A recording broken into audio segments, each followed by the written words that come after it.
Histoire Mayra, le vent qui emporte l'hiver. Au début de l'hiver, les iguanes se cachent dans leurs abris dans le sable, les faucons aigles noirs rentrent dans leurs nids, les garbarlis ou bardeaux se cachent dans de petites bûches, juste assez grandes pour les contenir. Les iguanes creusent un long chemin dans le sable et bouchent le passage derrière eux au fur et à mesure.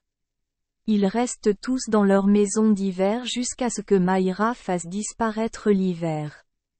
Mayra fait d'abord exploser un orage.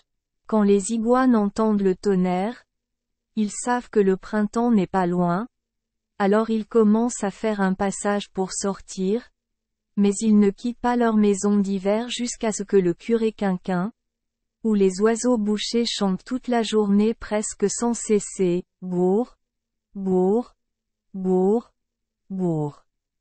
Ils savent alors que Mayra a vraiment gâché l'hiver, car les oiseaux commencent à s'accoupler et à construire leur nid. Alors ils ouvrent les yeux et ressortent sur la terre verte.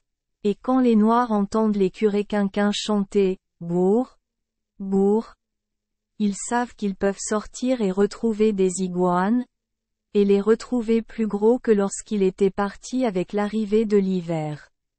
Alors aussi, ils trouveront des pidgebillas se précipitant pour s'éloigner de leurs petits, qu'ils ont enterrés dans le sable et laissés se déplacer seuls, car ils ne peuvent plus les porter, car les épines des petits commencent à se piquer.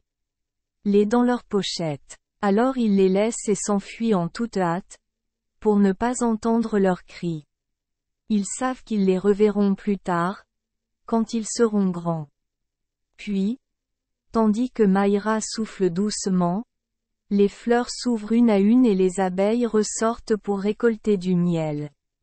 Chaque oiseau porte son plumage le plus gai et chante sa chanson la plus douce pour attirer un partenaire, et par paire, ils vont construire leur nid. Et Mayra continue de souffler doucement jusqu'à ce que la terre soit remplie d'abondance. Puis le soleil la chasse d'où elle vient, et les fleurs tombent et les oiseaux ne chantent qu'au petit matin. Car il règne sur le pays jusqu'à ce que les tempêtes soient terminées et l'air refroidi, et que l'hiver prenne sa place pour être à nouveau emporté par Mayra, la bien-aimée de tous et celle qui apporte l'abondance. Merci les enfants des Esperluette Croisillon 39. Avoir écouté des contes de fées au jour Esperluette Croisillon 39. 8. Espérons que les histoires apporteront aux enfants des moments heureux et significatifs. Si vous aimez notre chaîne, veuillez appuyer sur le bouton S Esperluette Croisillon 39. Abonnez, pour ne manquer aucune histoire intéressante. Je vous souhaite une bonne nuit de sommeil et de beaux rêves. Rendez-vous dans la prochaine histoire.